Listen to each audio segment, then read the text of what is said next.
कहते हैं जब कोर्ट तारीख पे तारीख दे और पुलिस भी अपनी फाइलें बंद कर दें, तब एकमात्र रास्ता खुला रहता है गोलू देवता के मंदिर का, जो कि नैनीताल में है। गोलू देवता न्याय के देवता कहलाते हैं। चंपावत में राजा झलराय शासन किया करते थे। उनकी 7 रानियां थी, लेकिन सातों रानियों के कोई औलाद नहीं थी। एक दिन राजा जंगल में शिकार करने के लिए गए, तो वहाँ उनकी मुलाकात एक लड़की से हुई जिसका नाम कालिंका था। वो बहुत ही बहादुर थी। उनकी बहादुरी के किस्से दूर दूर तक मशहूर थे और राजा भी उनकी बहादुरी से बहुत प्रभावित हुए थे।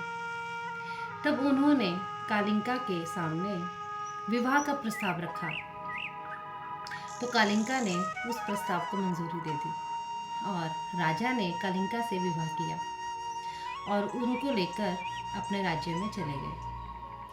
वहाँ पर उनकी 7 रानियां थीं, जो कालिंका को देखकर खुश नहीं थी, क्योंकि कालिंका सुंदर भी बहुत थी और बहादुर भी बहुत थी। एक दिन जब उनको पता चला कि कालिंका गर्भवती हैं, तब वो और भी जेलसी कर बैठी। और एक दिन जब प्रसव पीड़ा ने उन्हें घेरा, तब उन 7 रानियों ने कालिंका की आंखों पे पट्टी बांध दी। और जब उनके पुत्र हुआ, तब उन रानियों ने राजा को और कालिंका को बोला कि आपके कोई पुत्र नहीं, बल्कि इन्होंने एक पत्थर को जन्म दिया है। ऐसा कहकर सातों की सातों रानियां बहुत ही चालाकी से उस बच्चे को एक लोहे के संदूक में डालकर नदी में बहा देती हैं और वो संदूक बहता हुआ नदी के किनारे लग जाता है, जहाँ पर एक मछुआरा था।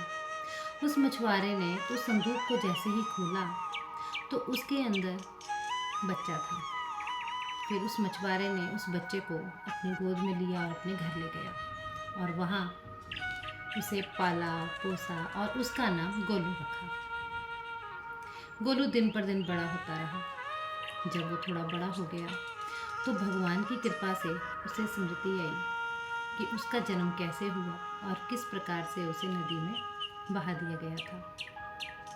एक दिन गोलू ने एक लकड़ी का घोड़ा तैयार किया और उस घोड़े को लेकर वो उस घाट पर गया जहाँ पर वो 7 रानियाँ बैठी हुई थीं और उस घोड़े को उन रानियों के सामने ही नदी में से जल पिलाने लगा।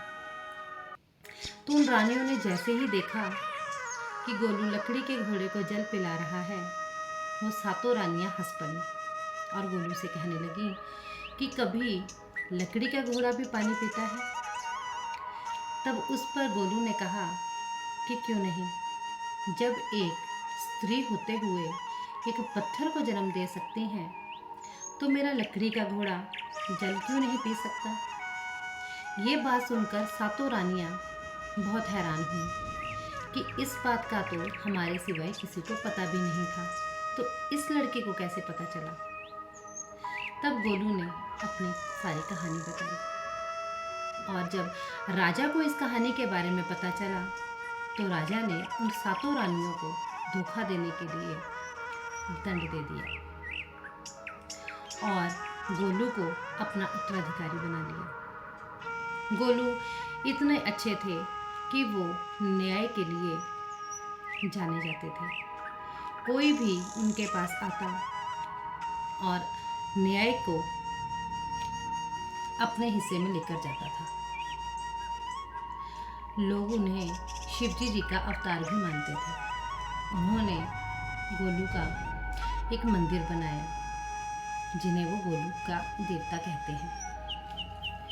और उस मंदिर में आज भी लोग न्याय के लिए जाते हैं और अपनी मुराद को, अपनी शिकायतों को एक चिट्ठी के ज़रिए गोलू देवता को अर्पण करते हैं।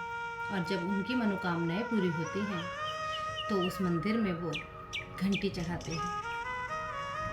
ये है नैनीताल के मंदिर गोलू देवता की कहानी। तो ये कहानी आपको कैसी लगी कमेंट बॉक्स में लिख के ज़रूर बताना, और चैनल को लाइक शेयर सब्सक्राइब ज़रूर करना। राधे राधे।